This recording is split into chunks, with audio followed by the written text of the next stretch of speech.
3-ാം നൂറ്റാണ്ടിലേക്കാണ് ഈ യാത്ര.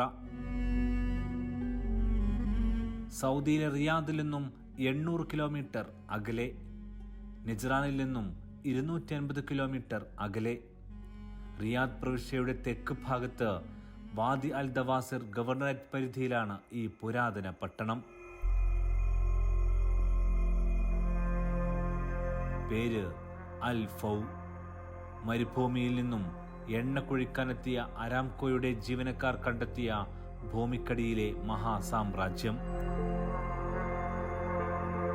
ഖറിയത്ത് അൽ ഫൗവിന്റെ കഥ വെറുമൊരു കഥയല്ല, മഹാസാമ്രാജ്യത്തിന്റെ എരിഞ്ഞൊടുങ്ങലിന്റെ കഥയാണ്. സൗദി തലസ്ഥാനമായ റിയാദിൽ നിന്നും 800 കിലോമീറ്റർ അകലെയുള്ള വാദി ദവാസിറിൽ ഒരു പുരാതന പൈതൃക കേന്ദ്രം കൂടി യുനെസ്കോയുടെ പൈതൃക പട്ടികയിൽ ഇടം പിടിച്ചിരിക്കുകയാണ്. 1940കളിൽ അരാംകോ എന്നറിയപ്പെടുന്ന സൗദിയിലെ ഏറ്റവും വലിയ എണ്ണ കമ്പനിയുടെ ജീവനക്കാരാണ് ഭൂമിക്കടിയിൽ ഒരു നഗരത്തെ കണ്ടെത്തുന്നത്.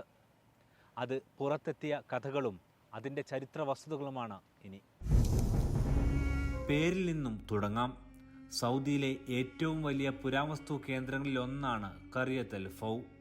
ഖറിയത്ത് എന്നാൽ ഗ്രാമം എന്നാണ് അർത്ഥം. അൽ ഫൗ ഗ്രാമം എന്ന് ഒറ്റവാക്കിൽ ഇതിനെ ഒന്നാകെ വിളിക്കാം. 275 ചതുരശ്ര കിലോമീറ്റർ വിസ്തൃതിയാൽ ചുറ്റപ്പെട്ട പ്രദേശത്തിനുള്ളിൽ 50 ചതുരശ്ര കിലോമീറ്റർ ചുറ്റളവിലുള്ള സംരക്ഷിത പ്രദേശമാണ് ഇന്ന് അൽ ഫൗ. റുബുൽ ഖാലി മരുഭൂമിയുടെയും തുവൈക്ക് പർവ്വതനിരയുടെയും ഇടയിലാണിത്. ക്രിസ്തുവിന് ശേഷം 450 മുതൽ 550 വർഷം വരെ നിലനിന്നിരുന്ന സാമ്രാജ്യമായിരുന്നു കിൻഡ സാമ്രാജ്യം. കിൻഡ സാമ്രാജ്യത്തിന്റെ തലസ്ഥാനമായിരുന്നു ഖറിയത്ത് അൽ ഫൗ എന്നറിയപ്പെടുന്ന അൽ ഫൗ നഗരം. റിയാദ് പ്രവിശ്യയിൽപ്പെട്ട വാദി ദവാസറിൽ നിന്ന് 100 കിലോമീറ്റർ അകലെയാണിത്. അക്കാലത്ത് ഇവിടെ ജീവിച്ചിരുന്ന ജനത ഉപയോഗിച്ചിരുന്ന താമസ കെട്ടിടങ്ങൾ, ആരാധനാലയങ്ങൾ, സൂഖ് അഥവാ വിപണന കേന്ദ്രങ്ങൾ എന്നിവയാണ് ഇവിടെ നിലനിന്നിരുന്നത്.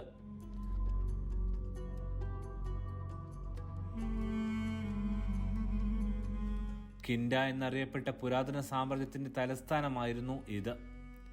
അക്കാലത്തെ ഏറ്റവും പുരാതനമായ ഗോത്രമായിരുന്നു കിൻഡ. 3000 വർഷം മുമ്പ് വരെ ഈ ജനത വിഗ്രഹാരാധകരായിരുന്നു. പിന്നീടവർ ജൂതരും അതിനുശേഷം ക്രൈസ്തവരുമായി, പിൽക്കാലത്ത് മുസ്ലിങ്ങളും. പക്ഷേ കിൻഡ ഗോത്രക്കാരുടെ സാമ്രാജ്യത്തിന്റെ തലസ്ഥാനമായിരുന്നു അൽ ഫൗ.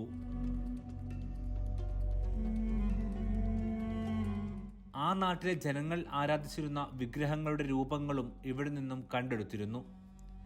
1940കളിലാണ് ആദ്യമായി മേഖലയിൽ പുരാവസ്തു ഗവേഷണം തുടങ്ങുന്നത്. ഉപേക്ഷിക്കപ്പെട്ടതായിരുന്നു ഈ നഗരം.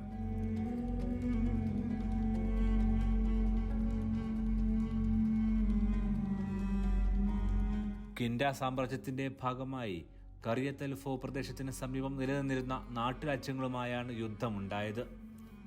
അതിനുശേഷമൊക്കെ ഘട്ടം ഘട്ടമായാകാം ഈ പ്രദേശം ഉപേക്ഷിക്കപ്പെട്ടതെന്ന് കരുതുന്നു. 1940ൽ സൗദി അരാംകോയുടെ ജീവനക്കാരാണ് ഒരു യാത്രക്കിടെ ഈ പ്രദേശം കണ്ടെത്തുന്നത്. 1970 മുതൽ 2003 വരെയാണ് റിയാദിലെ കിങ് സൗദ് യൂണിവേഴ്സിറ്റി ചരിത്ര വിഭാഗം മേഖലയിൽ കൂടുതൽ വിശദമായ പരിശോധനകൾക്ക് തുടക്കം കുറിച്ചു. അതിനുശേഷമാണ് മേഖലയുമായി ബന്ധപ്പെട്ട കൂടുതൽ വിവരങ്ങൾ പുറത്തുവരുന്നത്. പ്രദേശത്ത് നിറയെ കിണറുകളും കണ്ടെത്തിയിരുന്നു.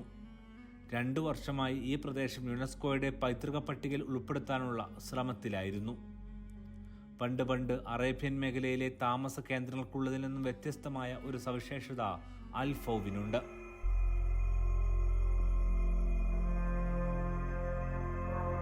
ഈ നാട് നിലനിന്ന കാലത്ത് ഇതിന്റെ 100 കിലോമീറ്റർ ചുറ്റളവിൽ നിന്ന് മറ്റൊരു ജനവാസ മേഖലയും ഉണ്ടായിരുന്നില്ല. ആധുനിക നജ്ദ് മേഖലയിലെ ഏറ്റവും പഴക്കമുള്ള ജനവാസ കേന്ദ്രമായിരുന്നു അൽ ഫൗ. 5-ാം നൂറ്റാണ്ടിൽ ഇസ്ലാമിന് മുമ്പുള്ള ഏറ്റവും പ്രധാനപ്പെട്ട 2 കഥാപാത്രങ്ങളെയും കിൻഡ നൽകി. അറബികളുടെ ആദ്യ രാജാവായി കണക്കാക്കപ്പെടുന്ന ഹുജർ ബിൻ അമ്രും അദ്ദേഹത്തിൻ്റെ ചെറുമകനായ പ്രശസ്ത കവി ഇമ്രു അൽ കൈസും. അറേബ്യൻ പെനിൻസുലയുടെ മധ്യഭാഗം ഒരു കാലത്ത് കൂടുതൽ ഈർപ്പവും നനവുമുള്ള കാലാവസ്ഥ കാരണം സമൃദ്ധമായ പച്ചപ്പിനാൽ മൂടപ്പെട്ടിരുന്നുവെന്ന് പറയപ്പെടുന്നു. ഇവിടെയുള്ള 20 കിണറുകളും താമസ കേന്ദ്രങ്ങളും അതിന് തെളിവാണ്. BC 1-ാം സഹസ്രാബ്ദത്തിൽ യമനിൽ നിന്നും ആരംഭിച്ച കുന്തിരിക്ക വ്യാപാര പാതകൾ അറേബ്യൻ മേഖലയിലുടനീളം വികസിക്കാൻ തുടങ്ങിയ ഘട്ടം. യമനോട് ചേർന്ന് നിൽക്കുന്ന പ്രദേശമായിരുന്നു ഇന്നത്തെ സൗദിയിലെ നജ്റാൻ. അവിടെ നിന്നും ഇന്ന് 250 കിലോമീറ്റർ അകലെയാണ് ഈ പ്രദേശം. സ്വാഭാവികമായും കുന്തിരിക്ക കച്ചവടപ്പാതയിലെ പ്രധാന ഇടത്താവളമായി അൽഫൗ പ്രദേശം മാറി. റോമിലേക്കും മെസോപ്പൊട്ടോമിയയിലേക്കുമെല്ലാം അൽഫൗവിൻ്റെയും ചരിത്രം നീണ്ടു.